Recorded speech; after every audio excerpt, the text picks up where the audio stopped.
Dictation start. महोदय, British Bharat में भी ग्रामीण क्षेत्रों के लोग राजनीतिक आकांक्षाओं की तरफ से सर्वथा उदासीन थे। हालांकि वे गरीबी और भूख से करहा रहे थे।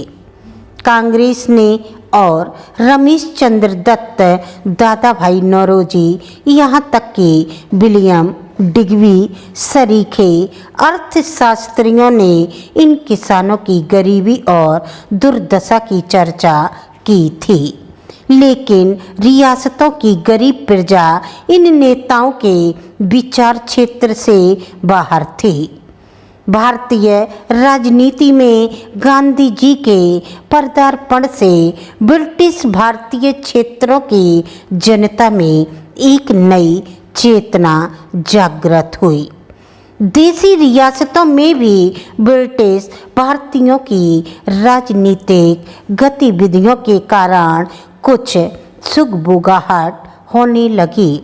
1992 में देसी रियासतों के नेताओं की एक बैठक पूना में एनसी कलेवर की अध्यक्षता में हुई। रियासतों में नागरिक स्वतंत्रता लीस मात्र भी नहीं थी।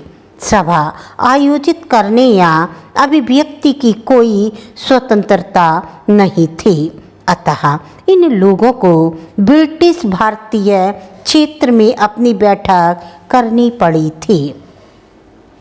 इस सम्मेलन में अखिल भारतीय राज्य प्रजा परिषद स्थापित करने का फैसला किया गया, लेकिन इस फैसले को कार्यान्वित करने में कुछ समय लगा।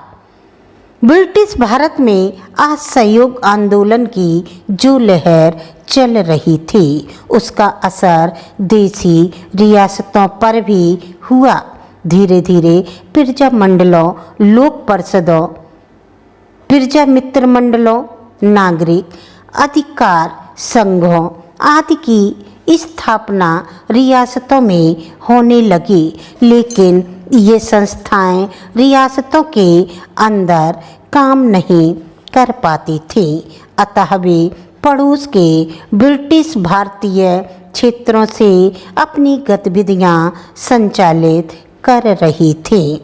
फिर जब परिषद का अगला अधिवेशन 1926 में हुआ था, इसमें एक अखिल भारतीय संगठन स्थापित करने का फैसला किया गया। एक घोषणा पत्र में सम्मेलन ने एक संघ स्थापित करने के पक्ष में अपना मत व्यक्त किया, जिसमें देसी रियासतें भी ब्रिटिश प्रांतों की सहभागी होगी। चेम्सफोर्ड सुधारों में एक भावी संघ का संकेत किया गया था, जिसमें ब्रिटिश प्रांत और रियासतें शामिल होंगी। भावी भारत के उज्जवल भविष्य का चित्रण करते हुए मॉन्टफोर्ट रिपोर्ट में कहा गया था, इस चित्र में रियासतों के लिए भी स्थान होगा।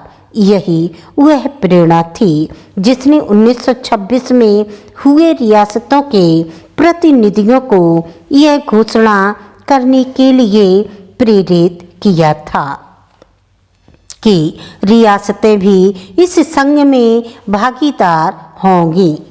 सम्मेलन में कहा गया कि सभी भारतीय रियासतों की जनता का लक्ष्य यह मांग करना और उसे पूरा कराना होगा कि भारतीय रियासतों को ब्रिटिश भारतीय प्रांतों के साथ समानता के आधार पर ही एक ही भारतीय राष्ट्र का अभिन्न अंग माना जाना चाहिए और राष्ट्र को सरकार में उत्तरदायित्व के बुनियादी सिद्धांतों पर आधारित होना चाहिए। किंतु अखिल भारतीय राज्य प्रजा परिषद की स्थापना 1927 में ही हो सकी। इसे रियासतों में एक संगठित आंदोलन की शुरुआत कहा जा सकता है। इसका पहला सम्मेलन बम्बई में दिसंबर 1927 में हुआ। इसका दूसरा सम्मेलन मई 1929 में बम्बई में ही हुआ। वस्तुतः इसके सभी सम्मेलन ब्रिटिश भारत में ही हुए। इस समय देसी रियासतों के बारे में कांग्रेस का रवैया अस्पष्ट ही था। लोक और शास्त्र से अपने अपने तनाव चलते क्रमशः निर्गुण और सगुण कविता अपने अपने ढंग से सीमित और सीमाबद्ध जरूर हुई है। बदलते हुए समय ने भी उन पर अपने निशान लगाए हैं। निर्गुण और सगुण भक्तों का समाज दर्शन एक जैसा जरूर नहीं है, परंतु जैसा हमने कहा, बावजूद इसके अपनी सामाजिक चिंता में, अपने मानवीय सरोकारों में सगुण भक्त निर्गुण संतों से एकदम अलग थलग नहीं है। कविता महज विचार के नहीं होती।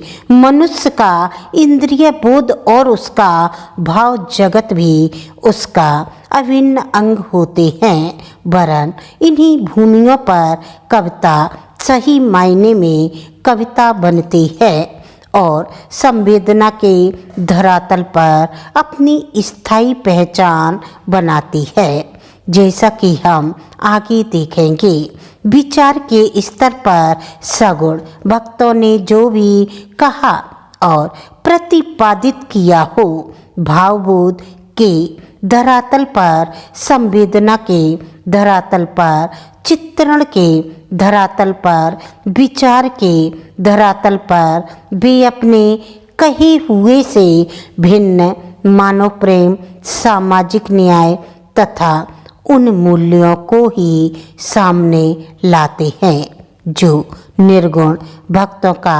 प्रतिपाद है। आपको यदि स्टोरी टफ लगे तो इसके कठिन शब्दों को निकालकर उनका अभ्यास करना, फिर आपको यही स्टोरी इजी लगने लगेगी। आप लोग लाइक करें, सब्सक्राइब करें। That's all.